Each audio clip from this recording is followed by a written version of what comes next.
Okay, man, are you ready to go? I'm ready to go. Now, come on, now crank this motherfucker up.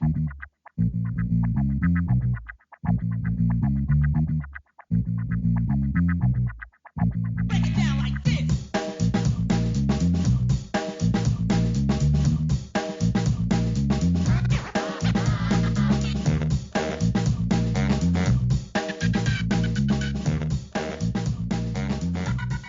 Hello, Internet. Gino that Pinguino Greco here again with another episode of Deep Listens.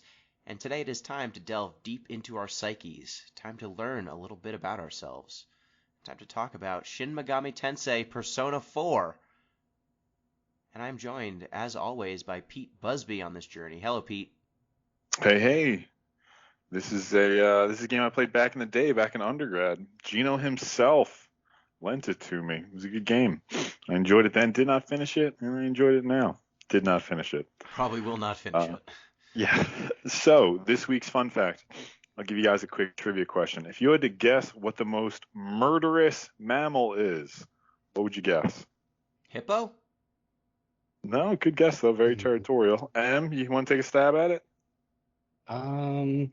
Whales?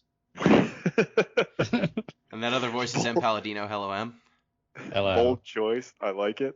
I don't Most know. murderous mammal turns out meerkats. What Shit. the fuck? I would have gone. 1 in 5 meerkats is murdered by another meerkat. Oh, when I you thought said we were talking murderous. about people. I thought you meant killing people. I didn't think. Oh no, I'm sorry. That was. You're right. I phrased that. Still whales though. Weird choice. I mean, whales can fuck you up if you are That's not true. careful. They are They're very very big. large. No, I phrased that question poorly. I meant kill their fellow species, I guess. But it's meerkats. This is from a 2016 study by researchers from the University of Granada in Spain. They analyzed more than 4 million deaths among a whole bunch of mammal species and found out that meerkats just murk each other. Humans actually 30th on the list. We didn't make it that high, honestly. Oh, wow. That's surprising. You know, the idea of meerkats just going around committing homicide. Yeah, tons of them. Oh, a lot. Yo, fuck Derek. Standing on top of his mound of dirt, all higher than all the rest of us. Sick of him. Pete, did they have statistics on how the meerkats commit the murder? Is it mostly clawing and biting? Gun violence. It's all guns. Garrote wire. Nothing but garrote wire. Well, thank you for that fun fact. About a delightful animal. Timon, it turns out, was the most murderous member of the Lion King. Yeah. As always, my fun facts are both interesting and grim in equal measure. Yep, Timon's rank in society, he stands atop a mound of bodies. Well, with that, just a reminder about the ways you can get in touch with the show. You can do so at Deep Listens Pod on Twitter, deeplistens.libsyn.com. We have our comment sections and deeplistenspodcast@gmail.com. You can reach out. You can also support the show on patreon.com/deeplistens. If you were to do so, you would get access to our Discord, where you can chat with the hosts of the show and the hosts of our sister podcast, Off the Deep End. And you might end up on the Discord report. The Discord report. Boop-a-doop-a-doop-a-doop-a-doop. This week on the Discord report, man, the games industry is fucked up. Shit. You might have heard about this. Pete, did you hear about this? Or are you blissfully unaware? Yeah, about how everybody's finally fucking up Activision Blizzard spot. Yes. Oh, yeah. Yep. About time. But there was a whole discussion about that. It's pretty messed up. We're probably not going to play any of their games anytime soon, if ever. Not that we would, because they're a little outside of our zeitgeist, but I was just going to gonna Call of Duty 12? 12? Where are we at? Yeah, I don't fucking know. Call of Duty Total Drama Island Warfare. Nailed it. It's just a bunch of Canadian teens killing each other. Yeah. In other news, Is there basketball news? I don't know. I don't go into There that is. channel. There is. Yeah. U.S. Olympic team just dropped its first real game against France. Not good.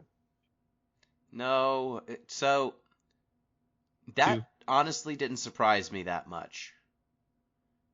Because, believe it or not, there are slightly different rules in international basketball versus NBA basketball. They allow more contact in international basketball, and international basketball does not have the 3-second rule. Do you know what the 3-second rule is? That's when you drop a piece of food on the ground and then you have 3 seconds to Exactly. pick it up. Exactly. Every game, there's a hot dog that is dropped, and if a team can pick it up within 3 seconds, they get 5 points. No. No. Damn. In NBA basketball, there's basically a rule that a player cannot just stand in the middle of the lane. The lane is that box drawn, those lines kind of right in front of the hoop. You can't stand in there for more than 3 seconds on offense without the ball. And on defense, you cannot stand in there for longer than 3 seconds if you are not guarding someone. The lane is also more narrow, I'm pretty sure, in international play. That is also true. Interesting. So that 3-second rule, the idea there is to make sure the big dudes can't just stand in front of the hoop all the time. It's to get them to move every once in a while. Because like 90s basketball, you just have a dude planted down there with their arm up, begging for the ball, and then someone would throw them the ball, because, you know, that was how you had to play, because there would be a 7-foot man between you and the hoop at all times. So now they orchestrate this so that the players need to have a clock in their head at all times. Like, you want to be in front of the hoop the maximum amount you can be. But in the FIBA game, that's not the case. You can just hang out in front of the hoop if you're a very tall player. You can also swat the ball off of the rim in FIBA play. Which is a Bouncing great around. rule, by the way. Yes. I think the NBA should adopt that one. Yes, I agree. I love that one. It's super fun. But in the NBA, once it touches the hoop, you can't touch it until it comes off. Oh, okay. So if like a ball's rolling around up there, you can't do anything about it. You have to let it fall off or fall in. And France, it should be said, has one of the best very large men at standing in front of the hoop in the whole world. Yeah, Rudy Gobert, a.k.a. the Stifle Tower, a.k.a. the French Rejection, is 7'3", I think. He's 7'2". Yeah, with like a 7'9" wingspan or something. Yeah, that is a large man. He won the Defensive Player of the Year award in the NBA this year. He's won it 3 times now. He's very good on defense, and one of the only things that prevents him from being even more dominant is that he has to play this little tap dance every once in a while to get out of the way of the hoop. And most years, the Team USA has 5 players on the court at all times who can shoot, and that puts him in a bad situation because he has to chase people around outside like the 3-point line, and that kind of sucks for him. But this specific Team USA does not have that. We have multiple non-shooters who play center for us, so he can just hang out by the hoop and just say, you know, you're not going to do anything. You're not going to dunk on me. I'm much bigger than you. So that didn't surprise me that we lost to them. It's not good that we lost in warm-ups against Nigeria and Australia, though. Are they known for basketball prowess? No. Not very much, no. Well, okay. They both have professional players. Like Nigeria has, I think, 3 or 4 NBA players in their starting lineup. Australia has, I think, all 5 are NBA players of their starters at least, but not like all stars. They've got like 1 Sixth Man of the Year candidate. There are 2, I guess. Patty Mills was a Sixth Man of the Year like candidate for a long time. So Australia has good players, no all stars. Nigeria has nothing but backups pretty much. But they beat us too, and that's not good. That shouldn't be happening. It's worth mentioning also, like 3 of our best players on Team USA were playing in the NBA Finals a week ago and had to fly to Japan the day they won the championship or lost the championship and are now playing for us in big minutes. That is not good. No, they were playing the most intense basketball of their lives a week ago, and now we're expecting them to continue doing that with people they have not played with before. Mm-hmm. Gotcha. Okay.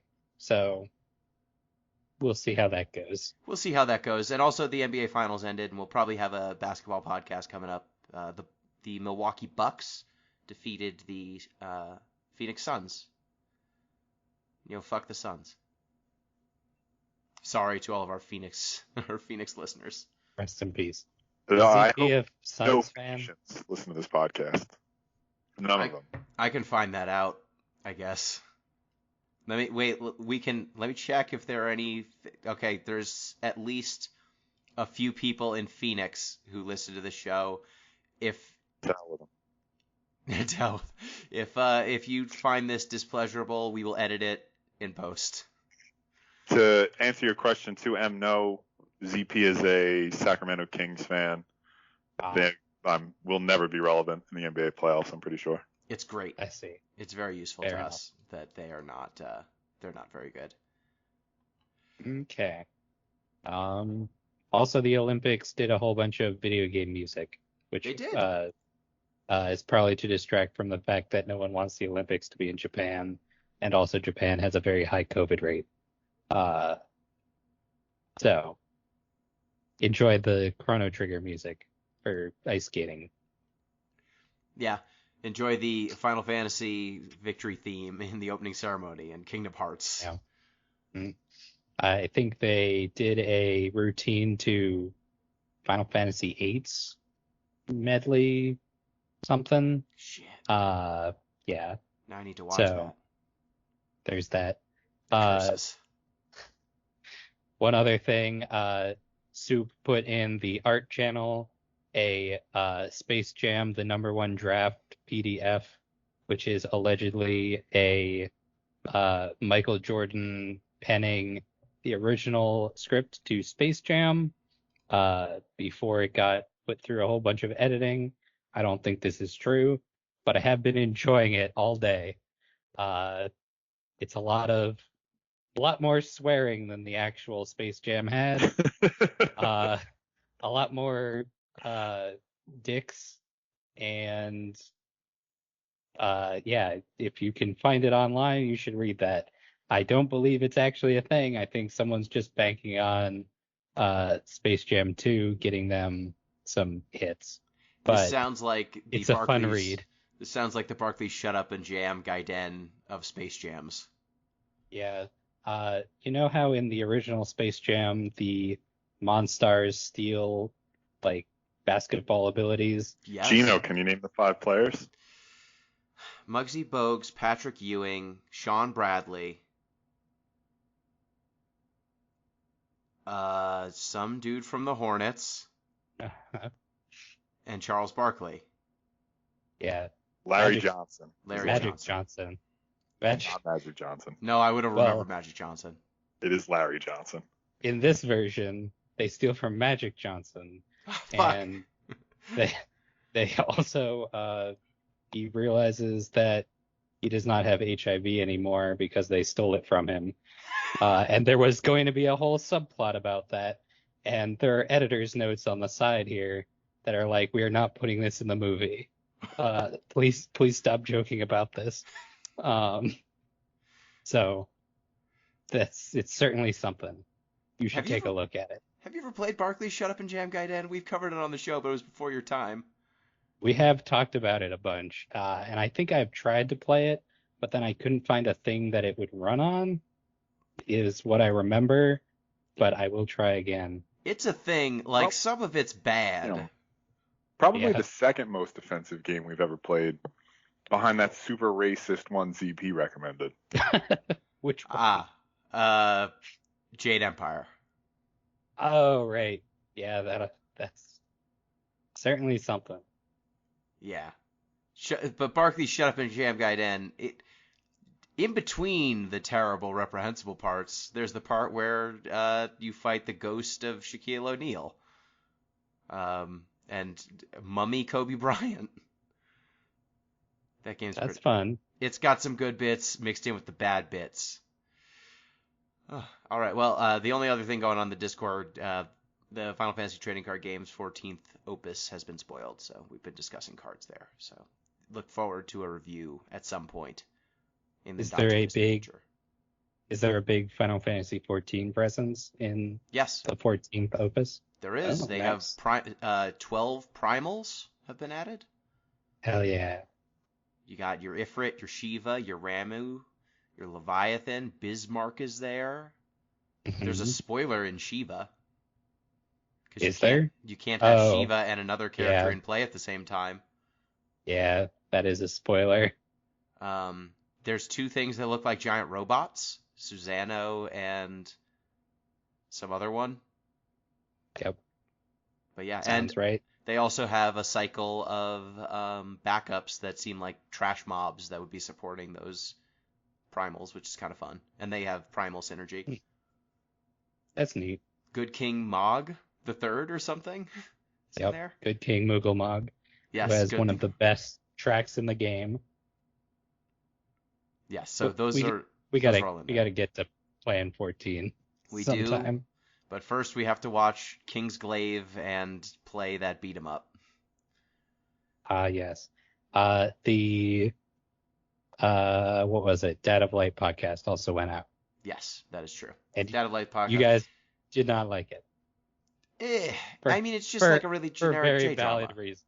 Yeah, that's fine. I understand. It's a J drama that's also an ad for a video game. Yeah, It's weird. yeah, It's got weird dueling interests, and the main character sucks, and that's a problem. it's true. Um, Anyway, so that's yeah, what's going on in Discord. that's what's going on in the Discord, and also just an FYI for the folks who are wondering why the show's coming out on Thursday. We moved the show to Thursday because it was easier to edit and record on time. So that's not a fluke. We're gonna stick to Thursday for now. But I noticed that there was some like the download patterns have changed because it seems like some people are not sure if it's Tuesday or if it's Thursday. It's Thursday. It's gonna be coming out. If you want it like the second it comes out, the show will be out on Thursday, generally in the afternoon, U.S. East Coast time. So, without further ado, I guess just, oh, right, my obsession of the week. It's something very quick. Have either of you seen Garth Marenghi's Dark Place? No. No. Okay, it is now out on Amazon streaming services. You should check it out. A lot of my Twitter feed was yelling about it yesterday because it came out, I think, the weekend of the 25th, July 25th on Amazon. I just started watching it. I am through the first episode and I'm all the way in. Are you familiar with? I think several of the people who worked on it were in the IT Crowd. That show. Oh, okay. Yeah, I like that. T-Crowd. Okay. So Matt Berry is in it. From the IT Crowd. He's an actor. He's also in What We Do in the Shadows. That's what I recognize him from. Yeah. Yeah, and the premise of the show is that it is a TV show that was written by a Stephen King-like author who's full of himself, who had this show made, but then it was canned before it was ever aired. And the show is now the channel that paid him to make this show is now desperate for ratings, so they are airing it against their better judgment. And it is intentionally very shoddily made. It is an occult medical drama. That's how I would describe Okay. it. Good start. So you should check it out. It's only 6 episodes. The episodes are only like 20 minutes. The first episode was very good. I'm not going to give you any spoilers, but if you like What We Do in the Shadows, if you like that sort of thing, like take a highfalutin thing and tear it down, that it's a good show for that. One of the quotes. Gino, did you say where one watches it yet? Yes, Amazon streaming services. Amazon. Got it. Okay. Yeah, so one of the first lines in the show is, I am one of the only authors who has written more books than he's read. That's pretty good. And he said, I have mastered the novel form, and so I wanted to move on to something like cinema or television. It's very good. All right, without further ado, let's discuss Persona 4. Shin Megami Tensei Persona 4. It's a video game. What's Shin Megami Tensei Persona 4? Shin Megami Tensei Persona 4 is a very strange thing to summarize. Yeah. Because it is built off of the Shin Megami Tensei series and also the Persona series. The Persona series is following usually a group of students, teens, as they are going through regular life over the course of a year. The weird stuff begins to happen, such as you have to, in this case, go into a TV to solve murder mysteries. Other such conceits are you need to go into a weird tower called Tartarus that only appears at a weird night, like it's Oh yeah, the midnight, but 13th also hour. yeah, exactly. It's a hour that doesn't exist in the real world, but somehow you can go and do a tower dungeon. The one in 5 is Mementos, Yep. which Mementos. is it's like a, it's not, it's an basically app, Tartarus. I think. Isn't it an app that they have to go into? It's like the subway. Yeah, It's basically dri- Tartarus from 3, except there's yeah, better exploration than in 3. If you which is wanna, not saying much. if you want to hear more about Persona 5, we did an entire show of that game when it came out. Like the main thing here is the Shin Megami Tensei series. Its kind of iconic feature has been its demon system, like its demon fusion and demon systems across multiple games. So like there's a running stable of icons from various mythologies and religions that you can capture and make fight for you. In this game, they are represented as personas that your characters adopt, because this game takes Sigmund Freud very seriously. And each of those different personas gives you different stats. You use them to fight in RPG combat. And your teens trying to solve a mystery. So in this And game... also, Oh, go and ahead. also there's a very extensive, like, what you do during your days. You make friends with people and you make social links, which power up your personas. Yes. That's basically the whole thing. And it's based on tarot cards. Like every Yes. person you meet who you can befriend is represented by another tarot card.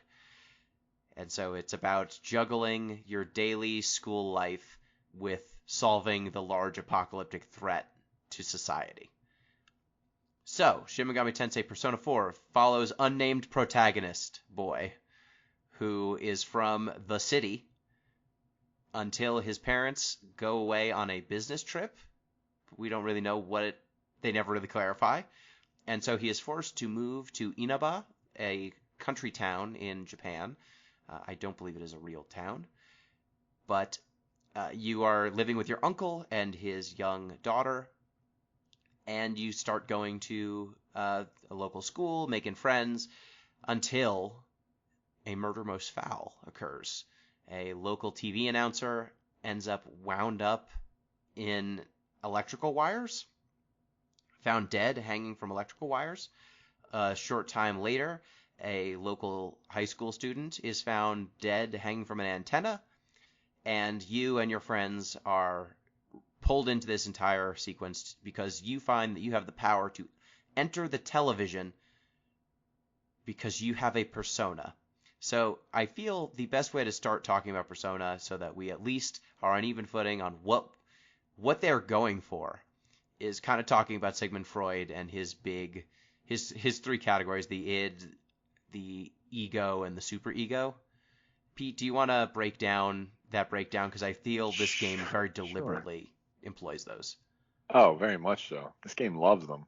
Although, yeah, I guess the superego doesn't show up as much. But so Freud basically had this tripartite view of the human psyche, which has been pretty much discredited since then. But it makes for really good premises for games. It does, or books, for that matter.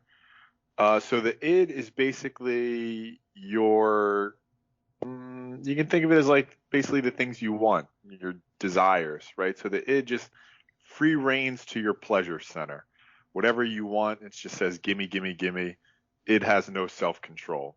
Super ego is all self-control, right? It's the rules. It's basically, your conscience or the voice of your stern parents telling you not to do anything.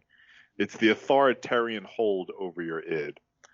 And the ego is sort of your front-facing psyche, right? It's sort of the face you present to the world. It's basically the moderating influence of the id and the superego combined to create the ego.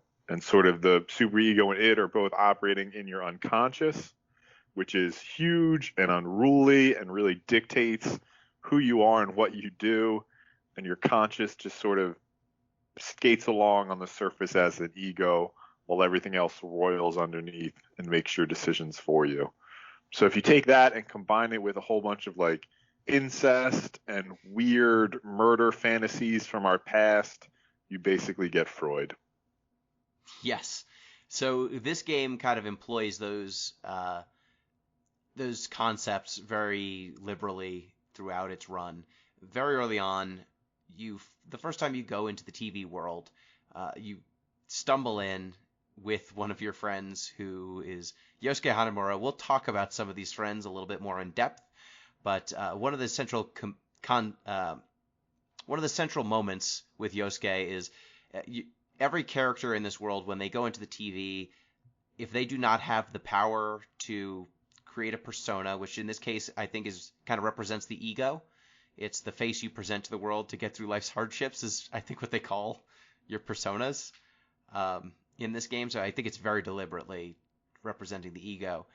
For the characters who have not mastered their ego yet and created their persona, they have kind of this bifurcation that happens when they enter this TV realm.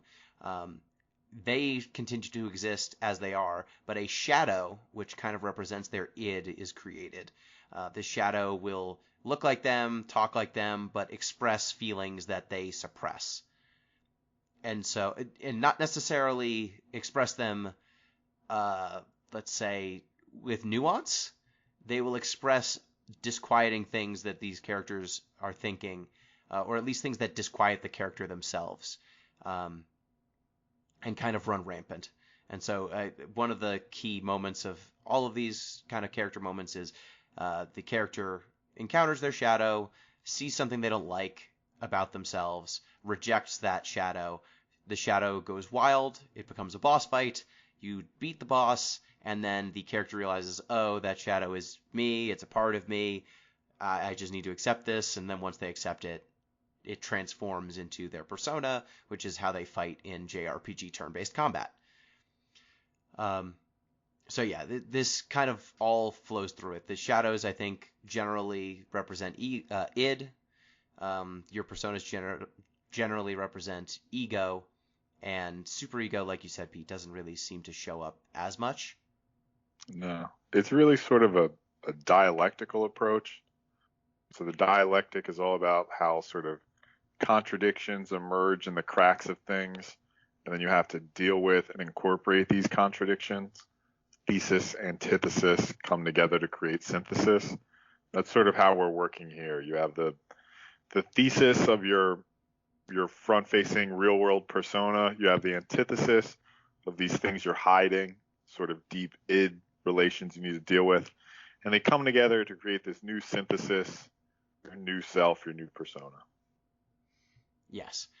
And so we kind of go into this game. It starts out with learning, and there's another conceit, the Midnight Channel. Em, do you want to explain what the Midnight Channel is?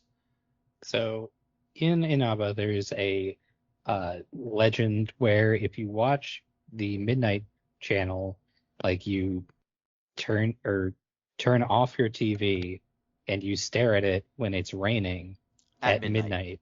Yep. midnight specifically, you will see a TV channel come on that is allegedly shows you your soulmate, and then we learn pretty quickly that that is not the case. it has something to do with the mystery that is going on. But at this stage in the game, who knows why this is happening? Yeah, and everyone who turns up on the Midnight Channel, when it's raining, at first you will see kind of a distorted figure, and then eventually when people get kidnapped and thrown into the television, which we find out pretty quickly that the two people who showed up dead were thrown into the TV and were killed in there, and then after they died, their bodies showed up in the real world wrapped up in TV equipment, basically. And once someone goes in and is actually in the television, then the Midnight Channel will show a TV show that is kind of playing out their innermost demons for everyone to see. And it's shot like a Japanese variety show almost. So the game is kind of playing around with that folklore. You've got, on top of this, the entire mechanics of going to school and making friends. So the game very early on says, look, there's people in the TV you need to rescue, but like don't hustle. They're fine. They'll get by. Don't worry about it too much. What you really need to do is focus on yourself, you know? It's a weird choice because I just wonder, like, okay, does it ever find out what they're doing in there while they're not actively being murdered? Just It chilling. seems like they're like they get thrown in there and then they're sitting there unconscious for a while, and then when you arrive to save them, they wake up and then have a face off with their shadow. So they're just conked out until you show up, basically. I guess. They're in plot stasis. Yeah. They're thrown in there. They have just enough food and water to survive. There's a pleasant toilet. They are able to bathe. All is well until you show up. And, like, you meet very early on this character, Igor, who's a very long-nosed man who, in this game, he's in a limousine. He's in a limo with two ladies. Because we're playing Persona 4 Golden. Yes. Igor is a weird character who shows up in the other Persona games in various different realms. He is the guy who you go to when you want to fuse your personas or like get stuff out of your compendium. And then in this game, he has two helpers who are kind of like there to tutorialize, really, and they are also social links. There's Marie. Marie is like implied to be like a weird, not human person. We don't know what her deal is.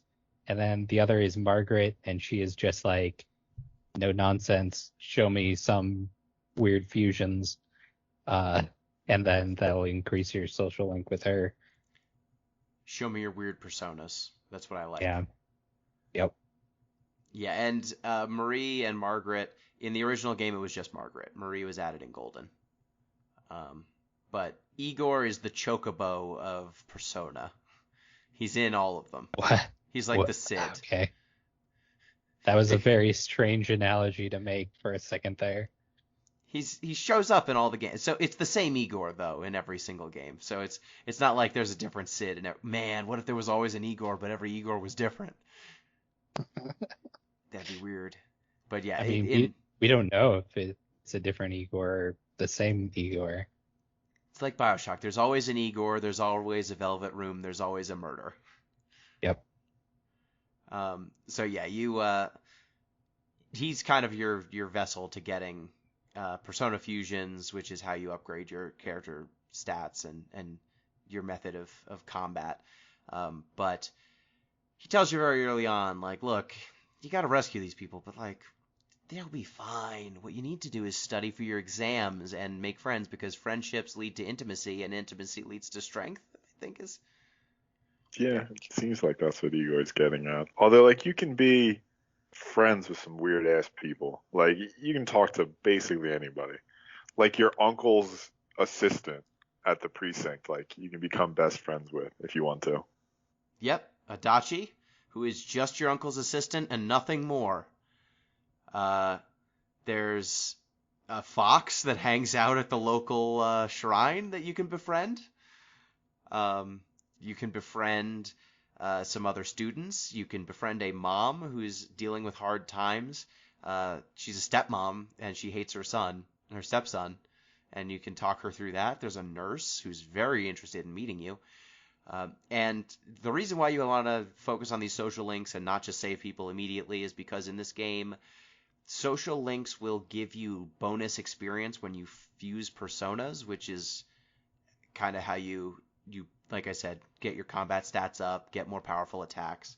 So the more social links, the stronger your social bonds, the stronger the personas of a given arcana, because each of these different social links is represented by a tarot card. The stronger personas of that arcana will be. So, like, say, for example, Yosuke Hanamura, the first person you befriend in this game, he is of the Magician arcana. If you keep hanging out with him, you will get bigger and bigger experience bonuses when fusing Magician personas. And you'll also get benefits from when you're getting social links with characters who are in your party, they will also get benefits from you hanging out with them. So, like, the more you hang out with Yosuke, he'll get additional combat abilities, he'll get additional actions he can perform in combat, and then he will eventually, his persona will evolve into a complete form when you max him out. And so maxing out your characters in your party is pretty advantageous because they'll like lose weaknesses that they have otherwise, because this game employs an elemental combat system a la most JRPGs, I feel. So speaking of all of these different social links, how did y'all, which social links did you like? Like, who did you like hanging out with? How did you fare? We each kind of got past the second dungeon or so. So we haven't seen everyone yet. How's about you? Let's see. My choices of social links so far, I have picked up Ayane, who is your band friend. She is very cute.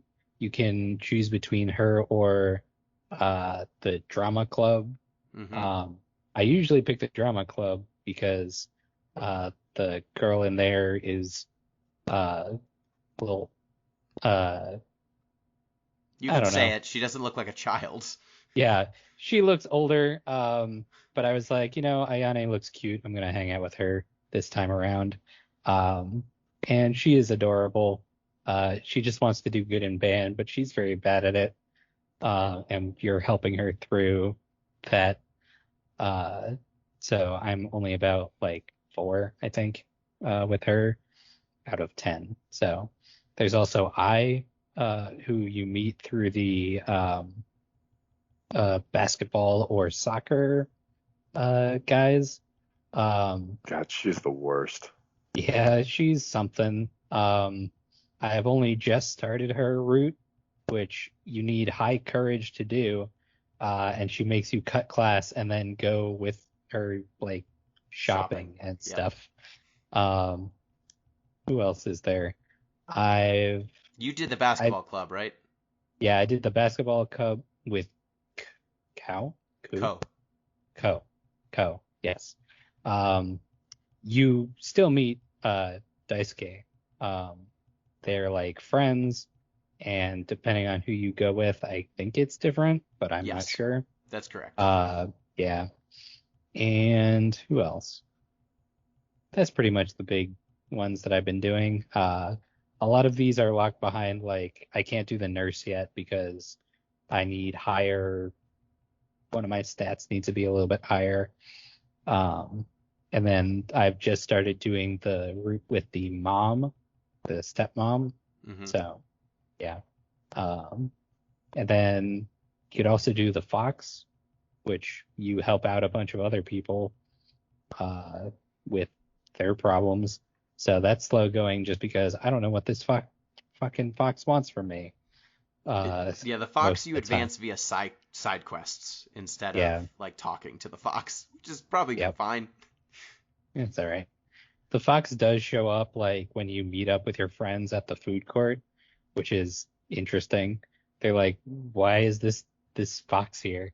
And then you're like, he should just help us out. The fox has But he doesn't. leaves. It has leaves we Yeah, need. yeah. The leaves are helpful.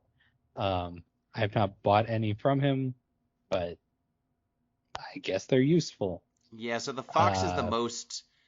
It's one of the most important social links because the fox fully heals you when you're in the TV if you pay what it asks for. Fully heals your HP and your SP. So if you want uh, to beat a dungeon in one day, the fox is how you do it, generally speaking, unless you really stockpile items. And the more you hang out with the fox and do what the fox wants, the cheaper its prices. oh, I see. Okay. Pete, how about you? What what social links are you getting into? Sure. So I did a lot of Chie just because she's around. It's not hard. I did join the drama club, and there was a lot of drama at the drama Yeah. club. Yep. Things get serious quick. But yeah, I don't know. It seemed more interesting than band, and I joined the soccer club just because basketball seemed a little obvious. Trying to broaden my horizons. And I think they made the right call because Daisuke's pretty legit. And I don't know if the other kid wears something different when he plays basketball, but every time I see him, he's in jeans. And I mean, if you play basketball in jeans, I don't want any part of your life. I don't want to know you. I don't want to spend time with you. So, we'll move on from him. He does wear a basketball uniform when he's basketballing, Okay. but yeah, when he's That's good. socializing, he's got That's a fine. look. Yeah, I wear jeans when I socialize. I also spent a lot of time with oh man, I can't believe I forgot their names. My uncle and little sister. Oh, Dojima, Aniko? Nanako, Yeah. and Dojima. Yes, of course. That one's fun. That's a good one. Also, that one's helpful because uh, Nanako, that's it, Yes, right? Nanako. Nanako joins up when you're hanging out with your investigative friends, Chie and Yosuke and everything. So that makes it a little bit easier too. But yeah, I think I haven't gotten far enough to like really commit to a relationship sort of girlfriend path, but I think I'm going to pick drama club girl. That's an option, right? So Persona 4 is not judgmental at any point. You can date everyone in Persona 4, and there are no That's true. like in I Persona forgot 5. about that. In Persona 5, they will yell at you on Valentine's Day if you date everyone. In Persona 3, if you try to date multiple people at the same time and they find out, they will both break up with you, and your social link will like be ruined with them, and you will not enjoy the benefits of the social link the same way. 4 just is like date everyone, no consequences. And it like there are scenes where I believe the game will imply you're dating everyone even if you aren't. Like they just go with it. So yeah, you don't have to choose. I have seen most of the routes the first time I played this game. Enjoy Drama Girl. Yeah, I'm willing to bet things are going to get pretty effing heavy pretty quick. Yeah. So I went not drama route because Drama Girl was too. I date M. I had the same thought when I played this game at first. One of these characters looks small and chibi, and the other character looks like a human being. I think I will. Yep. I think I will go with the person who looks like a human being. And then I realized the band girl is delightful. She's just so fun. cute. She's very cute. She's fun to hang out with. And when you hang out with band girl, you get a bunch of stat bonuses from encouraging her. Yeah. You get that also doing band ups your expression, I think. that So happens that's regardless of whether you choose drama or band. But like there are a bunch uh, of in dialogue options talking to band girl.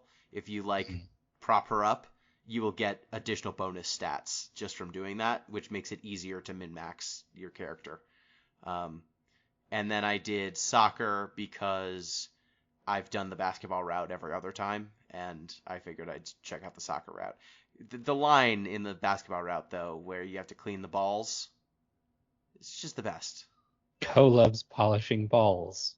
He He loves them balls. he loves them balls. I thought, okay, there's a animatic that has been going around since Persona 4 released, basically. I thought this was a joke line from that animatic. It is actually in the translation. Yes, that was original. Yeah, so shocking. The translation at the time was very, very good. Yes. It captures a vibe very well and uses very, I think, clear English and good translation of tone, if not word for word, a lot of places. And I think "I love them balls" is a line that probably was not literally translated from the Japanese, but we'll see. I guess someone write in if they know the Japanese line there, if it's still "I love them balls." So I did those two routes, the soccer route and the band route. I've been spending most of my time with Yosuke because once you get someone to level 10, you never have to hang out with them again. There's no maintenance of relationships in this game. It's just like, yo, we're locked in, we're good? Okay, I'm out. So I'm trying to get Yosuke out of the way. Like I said, if you get the characters in your party maxed out, their personas get better, they get better abilities, they get stat boosts. They'll actually take a hit for you and die for you if you're going to die. Yeah, that one's super useful. Yeah, because in the combat, if you die, the main character dies, it's game over regardless of how many party members you still have. So that's just a bummer. And getting some characters that are willing to lay down their lives is useful for sure. So I've been hanging out with Yosuke. I've done the Nanako and Dojima stuff because they are available at night, and at night otherwise I don't think you can really advance very many social links. It's worth mentioning, like, between Persona 4 and Persona 4 Golden, there used to be even fewer social links that you could advance at night. Before it was just Nanako, Dojima, and I think there's a tutoring job that you can do at night, and a job at the doctor's office. I think those were the only ones that you could really move forward at night. So nighttime was pretty much just for studying and doing part-time jobs, which I think that we haven't really gotten into that yet. But in this game, your character, at least when you play through the first time, does not have you have social stats as well, like courage, understanding, expression, knowledge, and what's the fourth? Diligence is the fourth one. And there are certain things that are gated by your ability to get these stats. Like, certain people won't hang out with you. Like M, you said, Pete, you said, I won't hang out with you until you have courage. So you need to get those stats up. And some jobs will increase those stats, but there are also tasks you can do to just increase them faster. So, like, studying will increase your knowledge faster than most other things. Have y'all been doing those sorts of extra tasks to get those stats up? Yeah, nighttime sort of stuff too. Yeah, nighttime or daytime. Yeah. One of the easiest ones that you can start real early is just reading books. It's like, depending on the book you pick, it'll increase your understanding, your courage, and they're not like super expensive. So it's nice to be able to just, sit down and read sometimes in between preventing supernatural murders. Yes. Yeah, like, one of the first things that you have to do is, like, do your midterms. And so I was doing a lot of studying for that. And then I got in the top 10 of my class. Yay. Yay. Which gets and you then some. Everyone likes you more. Yeah, it gets you extra stuff if you rank really well, because being smart draws people to you. And so you can, like, read a book that'll make you earn more knowledge whenever you do studying. And so after that, you get like 3 boosts every time you study. So that was pretty easy to start right off the bat. Yes. And then I keep trying to do the beef bowl on rainy days. Rainy Day Beef Bowl Challenge? Yeah, because you need to have really high stats to do that. I've not yet been able to successfully do the beef bowl. What's the prize for the Rainy Day Beef Bowl Challenge? It's free. Oh, that's it? That's all you get? Well, so if you fail at the Rainy Day Beef Bowl Challenge, it gives you a boost to like 3 or 4 stats at once. That's pretty yeah. sound.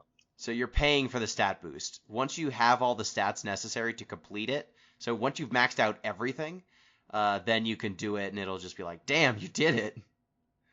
But the dialogue of trying to attempt the rainy day beef bowl challenge is great. Like your character's like eating, and then it says there's no bottom to this. You begin to suspect that your bowl is merely a portal to the meat dimension. Very smartly written.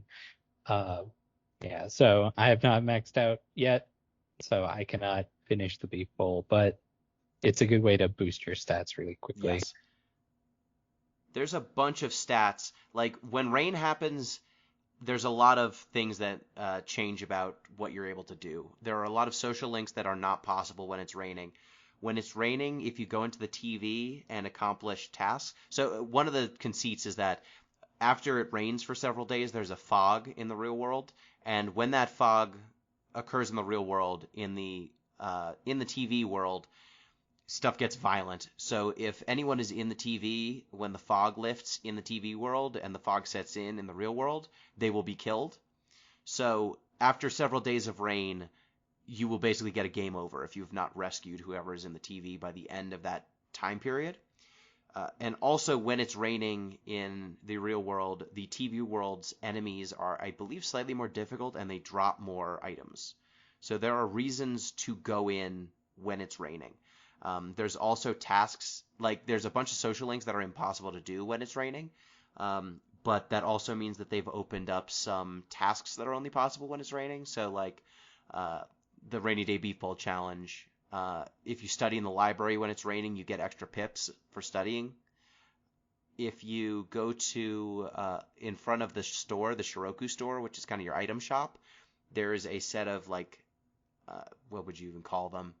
It's not I guess a literal gotcha game. The things you would put a quarter in and turn the crank and then it gives you a prize. Yeah. They're rusted shut, but during the rain you can actually use them, and so you can kind of get That's how on you items. use them. I didn't know that. I kept trying to do that when it was not raining. It was like, it's rusted shut, you can't do it. So I was like, well, I guess this opens up later. Maybe they fix them. Nah, it's just when it's raining. You can only do it when it's raining. But it's something that I think it takes up a section of time. Like, you can't do other stuff after you do it. Really? And the item, I think, is semi-random. So it's really something that you do in your second playthrough because you already have maxed out stats, so you don't need to study. So yeah, stuff like that will show up when it's raining. So as long as you pay attention to, and another thing is I think the drama club and the band club meet when it rains. So they're some of the only things that you can do even when it's raining. So those are useful social links to kind of save for rainy days. Same thing with the fox. You can always turn in a fox quest regardless of the weather.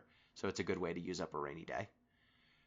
So there's this kind of mechanical pace to this game where someone gets thrown in the TV, you've got a couple of weeks where there's no pressure, and then there'll be 2 to 3 rainy days in a row where it's your deadline.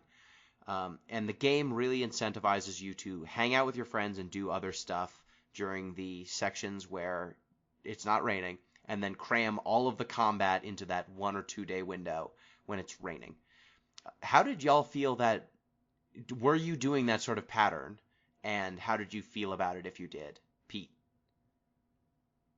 So I've already expressed the weirdness I feel about just leaving the person in there for as long as possible.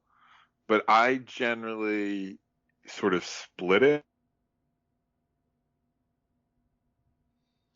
Split it in what sense?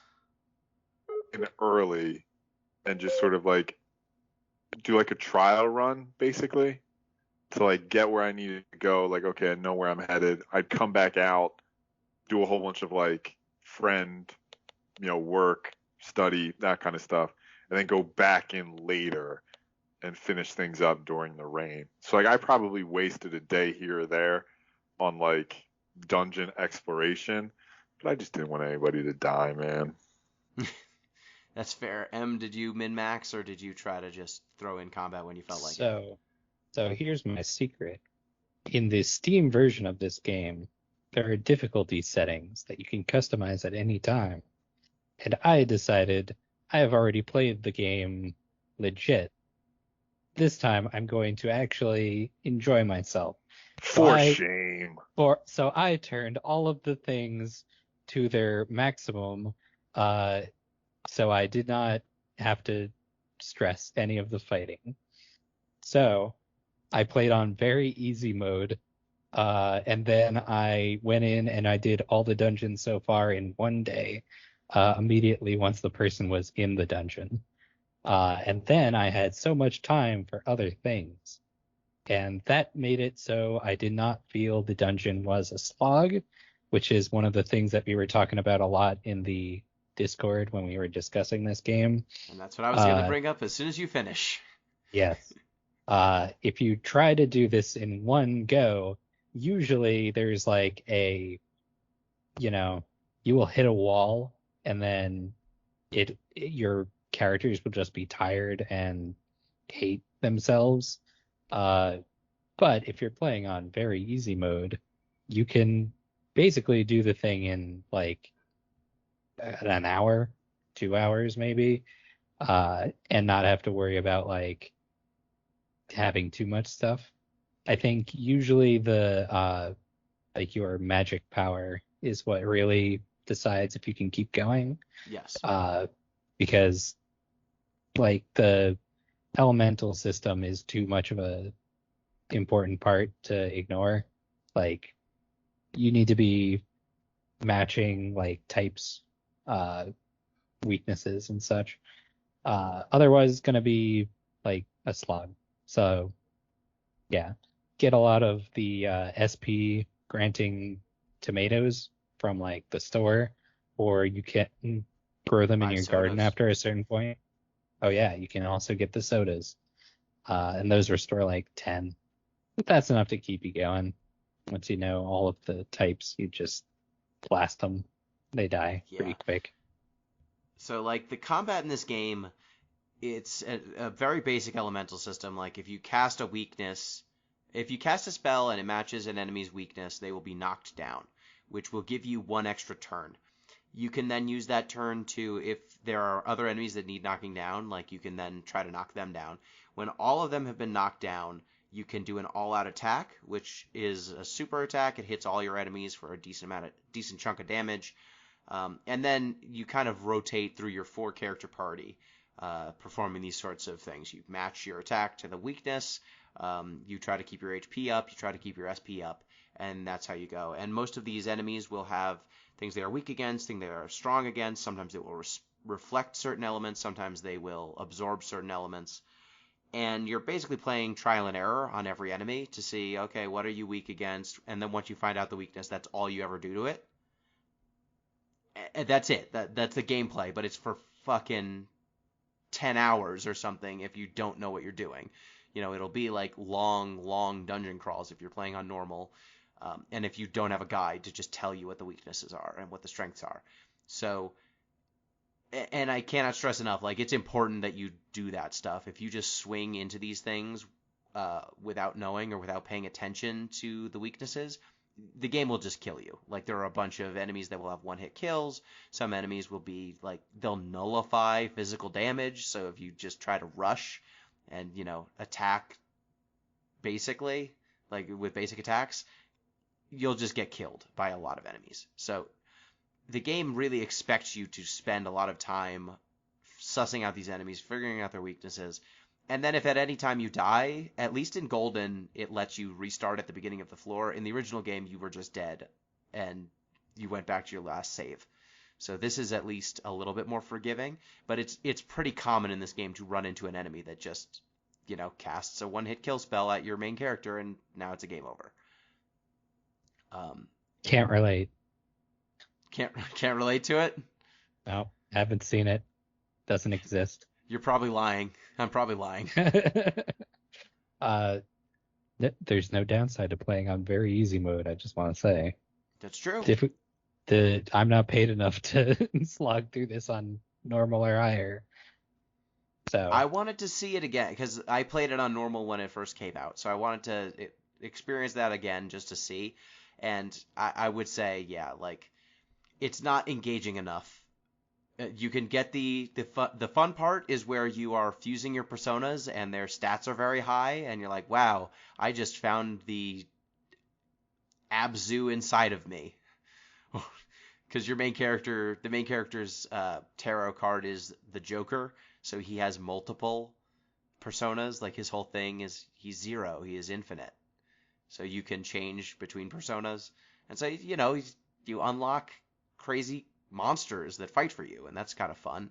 I've got a Rakshasa, I've got a Titan, and that's kind of cool. But like, I don't need to play the combat that intensely to get that joy of making the stats go higher and the attacks more powerful.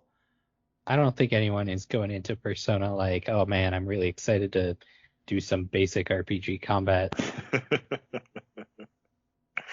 No, it's really just like, oh, I have to get through this combat so me and my friends can go on our camping trips or have it wouldn't even be like it wouldn't be a thruple or a quadruple.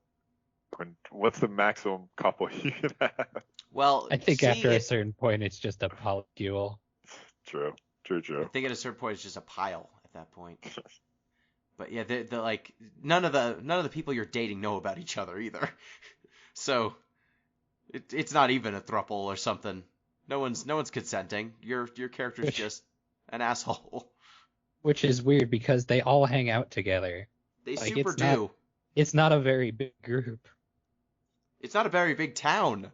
Yeah, exactly. Most of the dialogue is about how small the town is. Yeah, people are just seeing your character walking around places with all sorts of different people, and they're like, this is normal. This teen. I mean, sure, he works at the hospital, and he tutors, and he works at the daycare center, and also apparently he's motorcycling around, but this is normal. He's just a very active lad. This game is really selling you it's selling you basically the vision of a high school experience in which you took maximum advantage of all of your time. Like, that's what it's trying to sell you. That's what I was going to say is this is the high school experience I wish I had if I didn't have maximum depression in my high school years. And we're basically like everybody wants to be your friend if you just talk to them. Yeah, it asks very little of you. It's like this person's going to tell you all their deep-held secrets, and the secret to getting advances in the social links, because like characters will like you more depending on what you say to them. The secret is you tell them what they fucking want to hear. You tell them exactly what they want to hear. There is no reward for uncomfortable but necessary truths. No. And they will get to the same place whether you tell them the uncomfortable but necessary truth or if you tell them sweet, sweet lies. In fact, they'll hang out with you way more if you tell them the sweet, sweet lies. And if you don't advance their social link as quickly, you will need to waste days hanging out with them without advancing their social link level. You just hang out with them. And it just says you passed time with this person. The end. So yeah, this game, that's kind of what it's selling you, right? Is just, here's high school, but everyone likes you, and it's really low stakes for you. People are just dumping their emotions onto you, and you're reflecting it back at them. It's an odd thing when you pull back, especially with the amount that the game stresses that you should be min-maxing your character stats. You should be you should be hanging out with all sorts of people. Like, as soon as you max out a social link, you should never hang out with that person again. They're basically dead to you from that point on. You got everything out of them that you're going to get. It teaches a very unhealthy perspective of human interaction. Like, the point of making a friendship is not getting to a friendship level and then assuming that it's good forever. A friendship is what you do to maintain it. It's not a constant. It's not an end goal. It's almost like sociopathic in its way. It's like, how can I properly manipulate these people to get the most out of them in the smallest amount of time? Exactly. I am going to go to this soccer practice because I need more diligence, and also because Daisuke is in his feelings about girls hitting on him. And I know that he wants to talk about that, and so I will get bonus points for doing it today. Like, there are multiple times in this game where someone has said, like, this character is not ready to advance their social link with you, and so I think, well, there'll be another round of tests soon, and that'll boost their social link level without me having to spend a day on them. So I'll just wait for that. Yeah. Well, oh, no, Em, you go ahead. I was just gonna say the amount of times I've gone up to Nanako and she was like, "I'd like to hang out," and then her thing popped up and said she's not ready to advance yet, and I was like, "Okay, nighttime is very important. I gotta go do, do something else. Peace, little girl who I live with. Hope you don't She's get pushed into a TV anytime soon." Uh, Yeah, but I've got to go to the hospital so that a nurse can very suggestively rub my shirt. is that what Also, happens in the hospital room? oh So it's yeah, implied that you have sex it's with that sketchy. nurse. Yes. What? I don't Yeah, remember this. yes. She says like this is your abdominal muscle and this is your pelvic muscle and what's this one down here? Oh ho ho. Oh God. Yeah, yeah. Okay. Yeah. She's an adult. Yeah. She's a medical professional. Uh-huh. Yeah. You know the weird like premise of the whole game too is like we need to investigate this murder because the adults will never believe us. And my first thought is, what are they going to say when you just put your entire arm through a television? Like, you don't think that's proof enough that there's some weird shit going on for these adults? Yeah, there's some real Scooby-Doo syndrome. Like no one's gonna Yeah. believe us. We need to solve this ourselves. The cops can't be trusted. I Which mean, Adachi's you can't trust him. No, he Just is running sketchy. around it's up doing to some sketchy shit. Can't trust Dojima. You live with him, but how can you trust him? To Jojima's credit, he's a very good detective. He knows you're up to some shit. He doesn't say as much, but he's like, you're clearly hanging out with a bunch of the people who have gone missing, which is odd. Why are Also, you this hanging out by the guy, TVs all the time? yeah, yeah, he literally says like, you keep going into Junes and go into the TV department. What's up with that? And you're like, we just like watching the TVs. I don't know. Like, Shut up, Dojima. And then Nanako shows up and like, stop interrogating Big Bro. no fighting. Thanks, Nanako. Good looking out. So I think we should now discuss the uncomfortable part of this game, which is all this times that you go into the TV and you meet your friend Shadows. It's not the statutory rape from the nurse. That wasn't the uncomfortable part. So it wasn't the statutory It's rape not or the the sociopathic way. homophobia or the fatphobic stuff they added in Golden. Well, it is Or that too. That was what I was getting to. oh, okay. Because the first time you go in, like Yosuke, his internal demons are like, you hate this town. So that's not like the worst. Basic teenage stuff. Yeah, you think you're better than everyone. We should get out of this town. And he is not.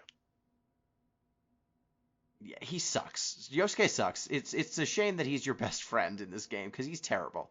The second person who you see is Chie, who her and Yukiko are two friends.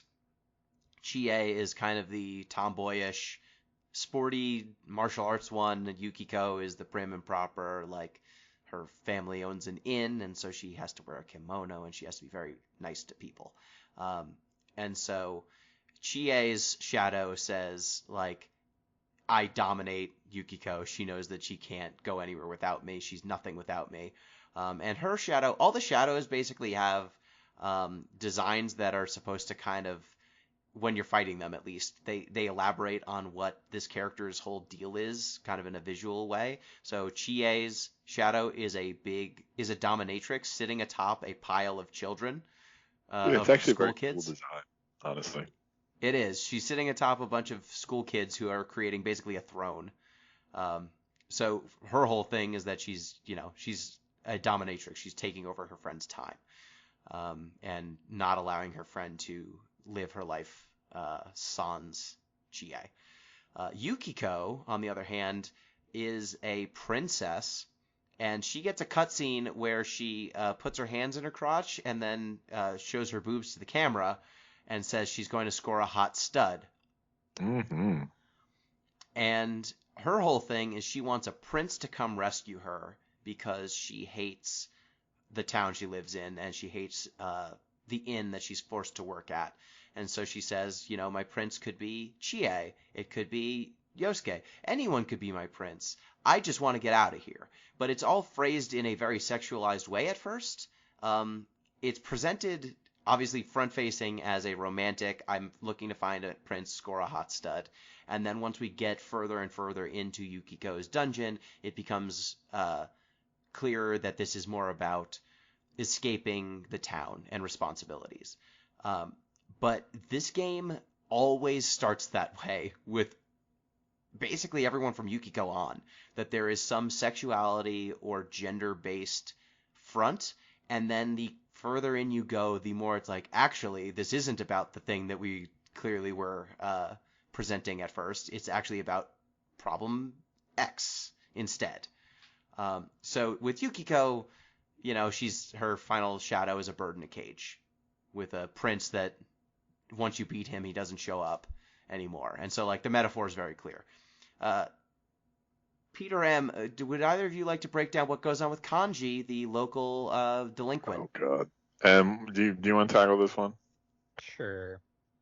You meet Kanji. He is on a news broadcast, and he's basically a punk who threatens the camera person.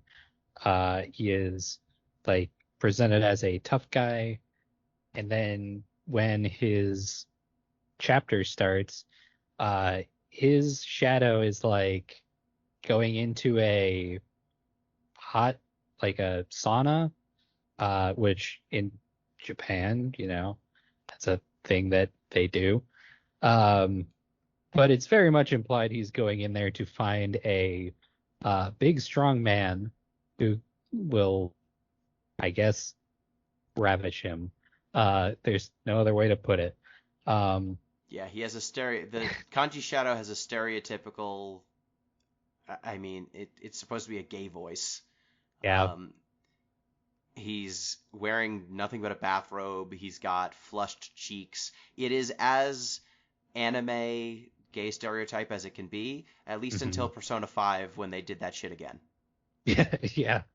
They sure do that a lot, huh? Yeah, and then you go through his dungeon, which is the whole sauna level, and throughout he throws a big titan at you, which is a manly looking shadow. Hulk Hogan. It's basically a Hulk Hogan monster. Yeah. And then when you get to his final boss battle, his form is he is coming out of a giant torso, a manly man torso, and he has two male symbols that he uses as weapons, and he's surrounded by flowers. And also he has two guys flanking him. Mr. Nice Guy and Mr. Mean Guy. Yeah, which give him buffs and such. So it's a little on the nose, but yeah. And then so they present him as closeted. That is what they are getting at. That they are not getting at anything else. And even then the beginning bit before you go into the dungeon, he's being followed around by this. I think they describe him as a young man, a slender man of some sort. And you talk to this guy, to find out about him. And he's like, Kanji, a complex that he's hiding. And all makes it sound very ominous. And also, Kanji is hanging out with this character who is presented as male, and Kanji is blushing and saying, "Hey, can we hang out more?" And so clearly interested in me. He's like, "But I'm a guy, and he's a guy." Uh-huh. Yep. And so once we defeat Kanji's shadow, Kanji's shadow's like, "Won't anyone accept me? I just want anyone to accept me." And Kanji explains that actually he's not gay. His whole thing is he likes sewing. And no one would accept that he liked sewing. And so he stopped hanging out with girls because girls said he was too feminine. Because he liked things that girls like. And he couldn't conform with the gender roles of Japanese society in that his mom owned a textile shop. and then that's the last that. I mean, it's not the last that we hear about it because we need to talk about what happens on the field trip. But like, it's so unnuanced in its deployment of stereotypes, and then to explain all of that away, and then to say actually it wasn't about this thing we were stereotyping at all. It's weird. It doesn't ring true at all. Like, it'd be one thing if he was like, this is my understanding of what homosexuality is because this is the society I was brought up in and now I'm not ashamed of it anymore, or now I understand something about myself. Or even if he was like, actually I understand that I'm more open about my sexuality, like liking men, liking women, what's the difference? Or, you can have any number of revelations that would have felt more true to what they had set up than what they went with, which was, actually I was all in my feelings because someone made fun of me about sewing once. Yeah, like they get so close to actually like having a very good like narrative. I mean, the stereotypes notwithstanding. If they had just like leaned into it and then they pull back every single time they do this. They do this multiple times in this game. They do it again in 5. I'm pretty sure they did this at least once in 3. It's endemic to the Persona series that they like almost confront like, what about homosexuality in Japan, or how are trans people represented in Japan? And then they're like, actually, someone higher up has said something, and now we need to roll this back. Actually, instead, all this sexuality and gender stuff we bring up is actually just because this kid had a rough childhood at one point. Yeah. And it's always represented facially as a sexuality gender problem, or, difficulty in this child's life. And then when we peel back the onion, it's like, nah, I just want to leave this town. Or, nah, someone bullied me once. Mm-hmm. Like, And, I know that in one version, Yosuke was supposed to be a romanceable option, which is wild in itself. But hey, I mean, makes more sense than some of the other relationships your character can get into. True that. So I don't know. I feel like they were trying to do something progressive, and every time they're like, nope, not this time. Nope. Snatch it out right at the last moment. Especially with the Kanji, where it was like so overt, baffling how you could and like Kanji doesn't really reconcile, like, hey, when this dude I thought was hitting on me, I felt a certain way about it. Like, he never reconciles that. Oh yeah. Yeah, and so that leads us to the fucking field trip, which I think, or do we want to talk about the new golden content where you earned your motorcycle license, and then as soon as you get the motorcycle license, Yosuke you go on a road trip with Yosuke because he wants, guess what? He wants boobs pressed up against his back, so he learns how to ride a motorcycle. Smart. I mean, very fitting for Yosuke's character of just hit on everyone all the time. Yeah. Yes. And Hanako, who is a heavier classmate of yours, sits on his motorcycle and smooshes it. Yeah. That's... I was doing this on stream. CP and Arbitrary Water were watching while I was doing this, and they were like, I don't remember this being this way. The motorcycle content where you go try to pick up girls, and you go to a like shopping mall, outdoor shopping mall, and then you're just talking to everyone. Doesn't matter how old they are. Doesn't, like, there are some girls just talking, and then you approach them, and then they're like, we're gonna get your phone number, and then we're gonna call you to make fun of you. And there's an older lady, and then you get the phone number from her, and then you call it, and it's her boyfriend, and he's like, I'm gonna fucking murder you if you call this number again. There's a woman who's a member of a cult who is happy to tell you about her cult. Mhm. There's a couple of house moms who you can hit on, and they're like, "You're a little young. We're both married."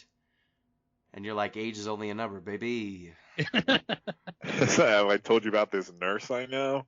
She seemed pretty into it. Trapezius muscles. Yeah, so like that happens, and then we go straight from that pretty much into the field trip, where so it begins with Chie and Yukiko trying to cook dinner for the team because gender roles, and they make the shopping is pretty great. They're like, what do we need for curry? Well, we need a starch. What kind of starch? I don't know, flour, whole wheat, who cares? Then we need chili peppers. Just toss that shit in there. It'll be fine. We need potatoes. You know what? We need a secret ingredient. How about mint chocolate? Oh God, is that what they did to us? Yeah, they said, yeah, how's about mint chocolate? Okay, sure. But you know what would really go well in the stock? Seafood. I think that would probably make it a little bit more flavorful. Which, like, and your character gets progressively more distressed as they are mentioning these things. So then you're about to have food. Yosuke has a bite. He then spits it out because it is simultaneously slimy and gritty at the same time. Your character then eats it and also passes out.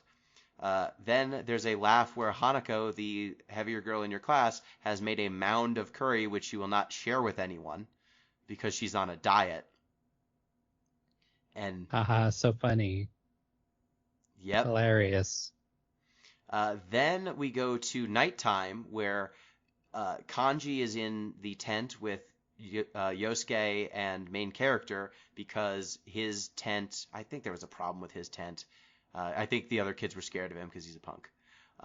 But Yosuke says, are we going to be okay with you being in our tent? Because you know how you are. Yusuke has a full-on gay panic and is like, you gotta prove that you're not, you know.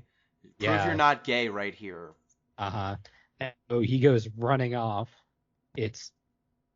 We don't actually see what happens to him, but we find out that they like had to drag his body back because I think the girls knocked him unconscious or something. So Chie or Yukiko knock him unconscious. One of them, I forget which one knocks him unconscious. But before he even gets there, we have a scene where Chie and Yukiko are in their tent with Hanako, and Hanako is snoring because she's heavy. And so Chie and Yukiko can't sleep because she is snoring. And Yukiko says a very legitimately funny line. Do you think she'd stop snoring if I covered her nose and mouth? I mean, yeah, but she would also stop doing some other things, like living. Yeah, Yukiko has some deadpan lines that are read very well, even if the implications aren't great. So yeah, they knock Kanji out, and so then we have another scene where the two girls come to main character and Yosuke's tent because now there's a boy in their tent and they can't sleep. So they sleep in Yosuke and main character's tent, and in this case, I think Chie or Yukiko says, you better not try anything funny while we're asleep. And then the next day, you go to the river because you have free time. And Yosuke says, hey, everyone, why don't we have a swim? And the two girls are like, we can't. We don't have bathing suits. And then Yosuke produces two bathing suits. Two pieces. Two that bikinis he just happened to have.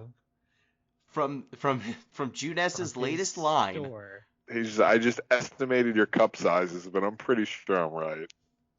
Yeah, I estimated your body sizes. Don't ask how I know. And I thought these would look good on you. Please wear these bikinis that I got you. Can you put the bikinis on? He is so shitty.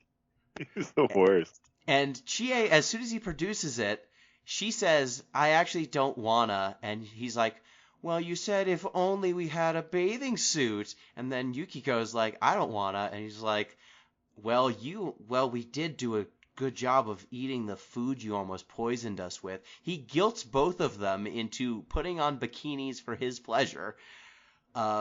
They come back, and then he says, these two ladies are going to make fine women someday. And then they shove him into the river, as he deserves. There is no option for the main character to not pick a shitty option. You can either say, yes, they will make fine women someday, or no, they won't. Yeah.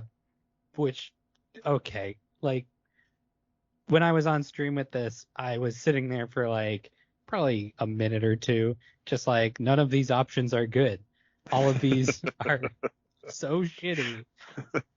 Where's the option to like just kick Yusuke in the nads? Exactly. Like why don't you shove Yosuke into the like into the CP river. and arbitrary water in the fucking chat were like, have we just grown up? Are we just not in it for the anime shenanigans anymore?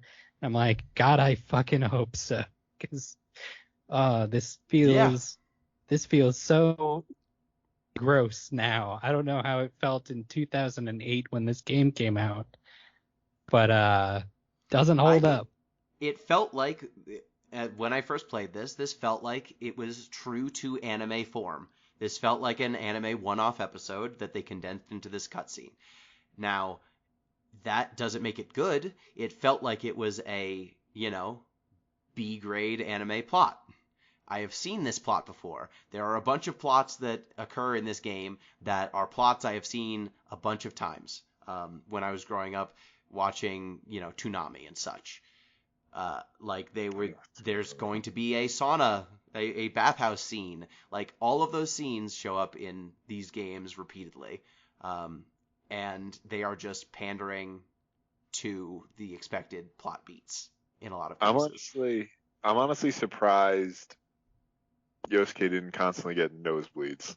Like, that was just Kanji the gets one one. missing. Kanji does. In that scene. Excellent. In that scene. Funny you should say that, because, Yosuke and main character get pushed into the river, and then they're like, well, Kanji, at least you're okay. And then he turns around, his nose is bleeding, and then they shove him in the river, too. Excellent. And then the end joke is that Professor Boraoka, your teacher, who's a piece of shit, is puking upriver. Overbite guy? Yes. Yeah. He drinks himself stupid and then pukes in the river. And then you're in the river, so he's puking on you. And then it's He has to be some sort of pervert. Like, he is way too concerned with teenage sexual purity to not be a pervert. All of the teachers are very strange in their designs, if nothing else. But he is particularly concerned with, like, you're trying to get into a club. You must be some kind of deviant. And I'm like, I'm just trying to go to band practice, man. I know what band practice is about. You're just this trying one time at band camp. Yes. And like his first speech where he's like, this isn't your city of assholes and perverts. These girls are pure. It's like a speech from Sin City or something. Yeah. But this city crushes innocence. And then you look around and it's fucking Inaba. Like, what are you talking about? Oh, yeah. You can find him if you're out. Like, he calls you to give you your school uniform, which is how it introduces you to the alternate costume system. In the middle of the night, this man just was in a weird alleyway. Come to the gas station at fucking 9 o'clock at night. You should get changed. And there's a girl with him. There's like a young. He's like, I'm gonna give you this uniform, then I'm gonna escort this girl back home.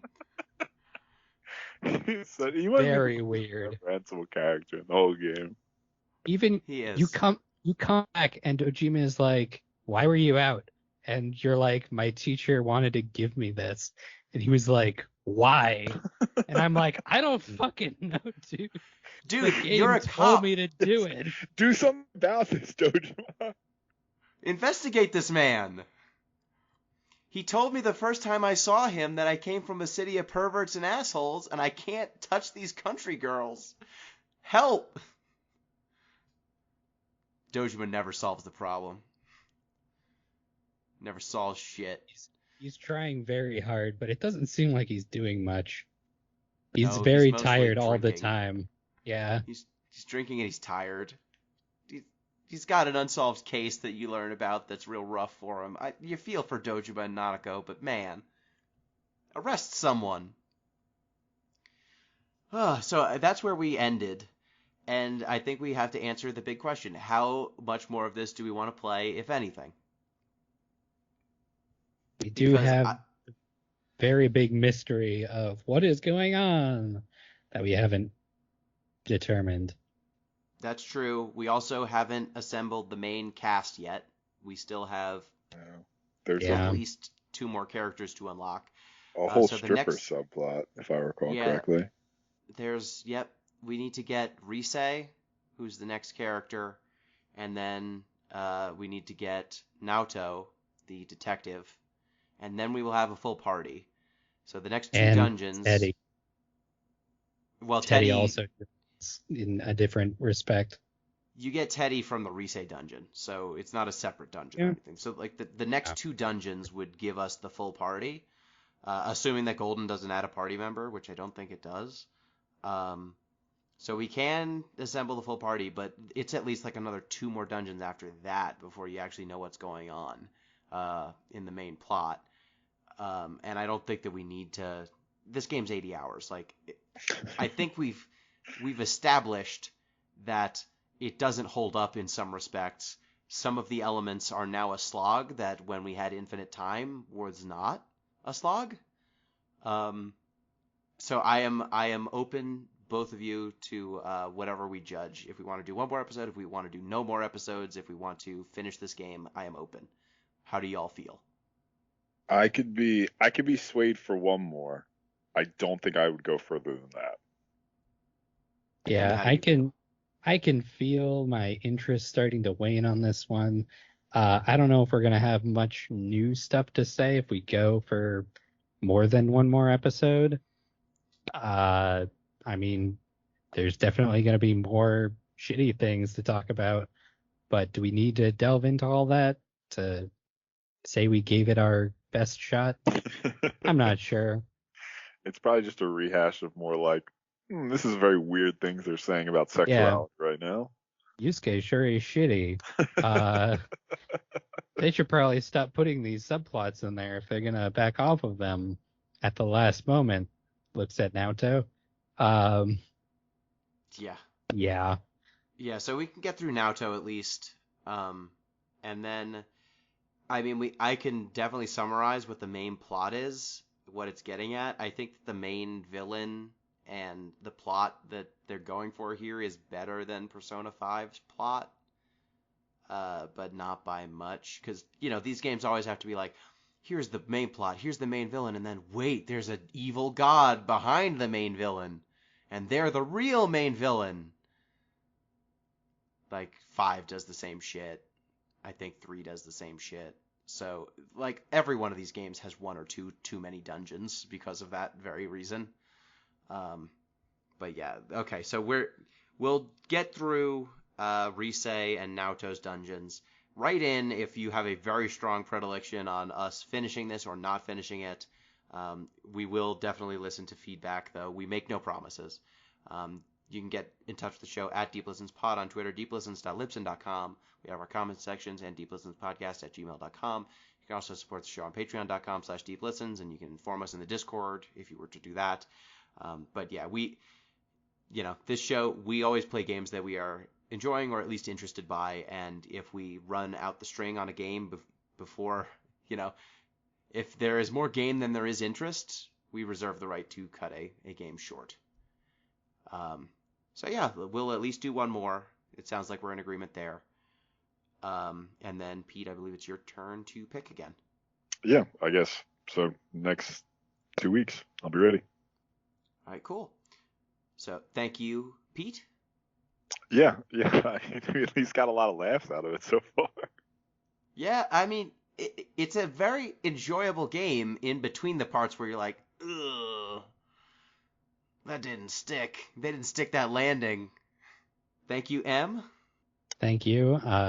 This one is certainly a relic of a past, and God, I don't miss high school. It's very upsetting to me that this takes place like 3 years ago. Does it really? The game's like far-flung future, yeah. Oh no. Yeah. Well, that's upsetting. Yep. It wasn't. Isn't it 2012? Isn't that the... I thought it was like 2018. I thought it was 2011. Oh no. All of these are bad. Yeah. It's interesting though that the game was like, what's the one 4-year stretch in everyone's life that they probably hate the most? Let's make a game based on that. Yeah, we're gonna do a game about high school.